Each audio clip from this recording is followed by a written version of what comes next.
Assalamualaikum warahmatullahi wabarakatuh. Perkenalkan, nama saya Cindy Pernamasari, NIM 08061181823124. Pada praktikum biofarmasetika dan farmakokinetika kali ini mengenai ekskresi obat parasetamol di dalam urin dan saliva. Adapun tujuan dilakukannya praktikum kali ini: 1. Memahami proses metabolisme dan ekskresi obat parasetamol. 2. Mampu menganalisis kandungan parasetamol di dalam urin. Dan yang ketiga, mampu menganalisis kandungan parasetamol di dalam saliva. Parasetamol atau acetaminophen adalah obat analgesik dan antipiretik yang umum digunakan untuk mengobati sakit kepala, sengal-sengal, dan sakit ringan, serta demam. Berbeda dengan aspirin dan ibuprofen, parasetamol tidak memiliki efek anti radang. Parasetamol yang diberikan secara oral diserap cepat dan mencapai kadar serum puncak dengan waktu 30-120 menit. Adanya makanan akan sedikit memperlambat penyerapan sediaan parasetamol, lempar menjadi lambat. Nah, 25% parasetamol dalam darah terlibat pada protein plasma. Dan waktu paru parasetamol 1-3 jam. Parasetamol ini akan diekskresikan melalui urin yang berperan sebagai metabolitnya, yaitu acetaminophen glucuronide, acetaminophen sulfat, mercapturat, atau bentuk yang tak berubah. Sedangkan 80% dari parasetamol akan dikonjugasi dengan asam glukuronat. Nah, metabolit dapat menimbulkan methemoglobin dan hemolisis eritrosit. Obat yang diekskresikan melalui ginjal adalah sebagian kecil dari parasetamol 3% dan sebagian besar bentuk yang tak terkonjugasi. Ekskresi adalah proses pengeluaran obat atau metabolitnya dari tubuh, terutama dilakukan oleh ginjal melalui air seni.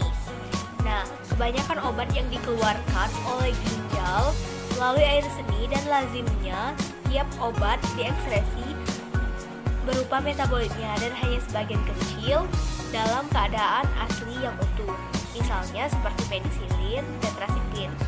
Obat yang dikeluarkan dari tubuh melalui berbagai organ ekskresi dalam bentuk metabolit yang berasal dari hasil biotransformasi atau dalam bentuk asalnya. Berkurangnya kadar obat di dalam plasma darah dan lamanya efek tergantung pada kecepatan dan ekskresi obat di dalam tubuh.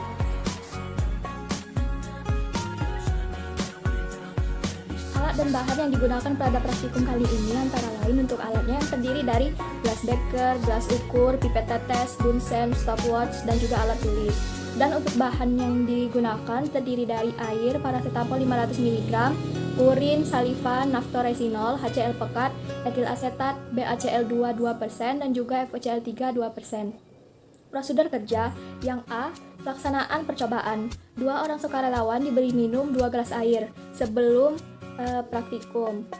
Lalu ditampung urin dan dianalisa kualitatif. Tiap orang minum 1 macan obat dengan 250 cc air. Lalu diambil sampel urin pada tiap 30 menit dan juga saliva pada setiap 15 menit. Lalu dianalisa kualitatif hasil yang didapatkan.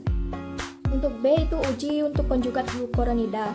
0,5 mili urin atau saliva ditambah 2 gram naftoresinol padat dan juga HCl pekat 1 mili. Lalu dipanaskan selama 3 menit dan ditunggu hingga dingin. Lalu ditambahkan 3 mili etil asetat dan dikocok hingga homogen. Dan diamati warna ungu pada lapisan organik tersebut. Yang C itu uji barium klorida untuk konjugat sulfat. 0,5 mili urin dengan pH 4-6 ditambah dengan BaCl2 2% dan ditambah dengan 0,5 HCl pekat. Lalu dididihkan selama 3 menit dalam lemari asam. Lalu diamati adanya terbentuk endapan kekrutan. Yang D itu uji besi 3 klorida untuk fenol. Urin atau saliva dengan pH 7 ditambahkan 3 tetes FeCl3 2%. Lalu diamati larutan berwarna kuning kecoklatan, itu menandakan hasil yang positif.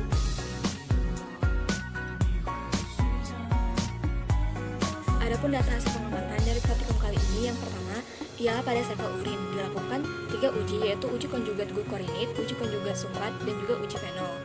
Pada praktikum kali ini, untuk sampel urin, kita akan mengecek atau mengidentifikasi pada menit ke-30, 60, 90, 120, 150, dan juga 180. Hasil uji konjugat glukorinit sebelum dilakukan uji coba, larutan sampel berwarna coklat yang menandakan negatif. Kemudian pada menit ke-30, larutan sampel berubah warna menjadi ungu yang menandakan positif. Kemudian pada menit ke-60, larutan sampel berubah menjadi warna coklat yang menandakan negatif. Kemudian pada menit ke-90, larutan sampel berubah lagi menjadi warna ungu yang menandakan positif. Kemudian pada menit ke-120, larutan sampel berubah warna menjadi coklat keorangan yang artinya negatif. Kemudian pada menit ke-150, larutan sampel berubah menjadi warna coklat yang artinya negatif. Dan pada menit ke-180, larutan sampel berubah warna menjadi coklat yang artinya juga negatif. Hasil uji konjugat sulfat sebelum dilakukan uji coba, larutan sampel berwarna kuning bening yang artinya negatif. Kemudian pada menit ke-30, larutan sampel berubah menjadi kuning keruh yang artinya juga negatif. Pada menit ke-60, larutan sampel terdapat endapan keruh yang artinya positif. Pada menit ke-90, larutan sampel berubah warna menjadi keruh yang artinya positif. Pada menit ke-120, larutan sampel juga berwarna keruh sehingga dapat disimpulkan positif. Pada menit ke-190, larutan sampel juga keruh yang artinya positif. Dan pada menit ke-180, larutan sampel bening yang artinya negatif. Hasil uji fenol sebelum sampel dilakukan uji coba, sampel berwarna coklat keruh yang artinya negatif. Kemudian pada menit ke-30, larutan sampel tetap berwarna coklat keruh yang artinya negatif. Kemudian pada menit ke-60, larutan sampel tetap berwarna coklat keruh yang artinya negatif. Dan pada menit ke-90, larutan sampel tetap berwarna coklat keruh yang artinya negatif. Kemudian pada menit ke-120, larutan sampel berubah warna menjadi coklat kuning yang artinya positif. Kemudian pada menit ke-150, larutan sampel berubah menjadi warna coklat kuning yang artinya positif. Dan pada menit ke-180, larutan sampel berubah warna menjadi coklat kuning yang artinya positif. Sampel yang kedua adalah sampel saliva. Kita juga melakukan 3 uji coba, yaitu uji konjugat glukorinit, uji konjugat sulfat, dan uji fenol.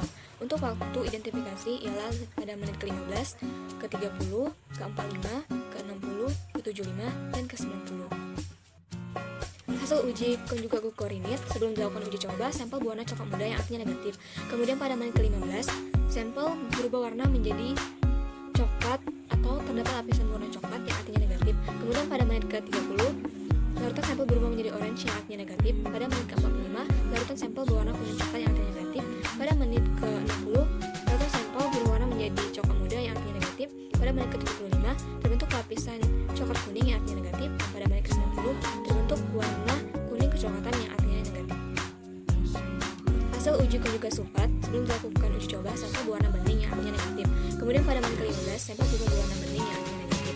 Pada menit ke-30, sampel tetap berwarna bening yang artinya negatif.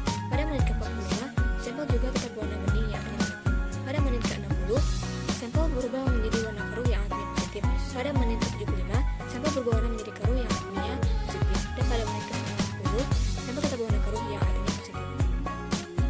Hasil uji fenol sebelum sampel dilakukan uji coba, sampel berwarna kuning cerah yang artinya negatif.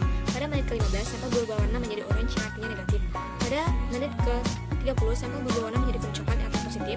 Pada menit ke-45, sampel berubah warna menjadi kuning coklat yang artinya positif.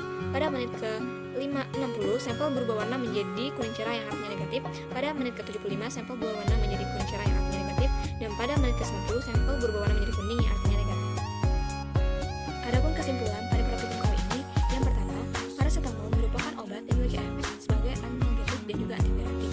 Hasil metabolisme paracetamol akan menghasilkan senyawa toksik dari golongan fenol berupa nafki yang akan diproduksi dalam limbah kecil dan akan detoksifikasi oleh hati. Yang kedua, paracetamol akan dimetabolisme di dalam ginjal, hati, dan juga lambung. Yang ketiga, paracetamol diekskresikan melalui urin sebagai hasil metabolismenya berupa glukorinit, acetaminophen, acetaminophen sulfat, dan bentuk yang tidak berubah.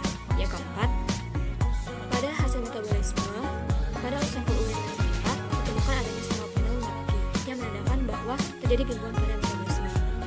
Yang kelima, pada uji sampel saliva tidak ditemukan adanya sampel glukorinit yang menandakan bahwa ekskresi paracetamol tidak melalui saliva.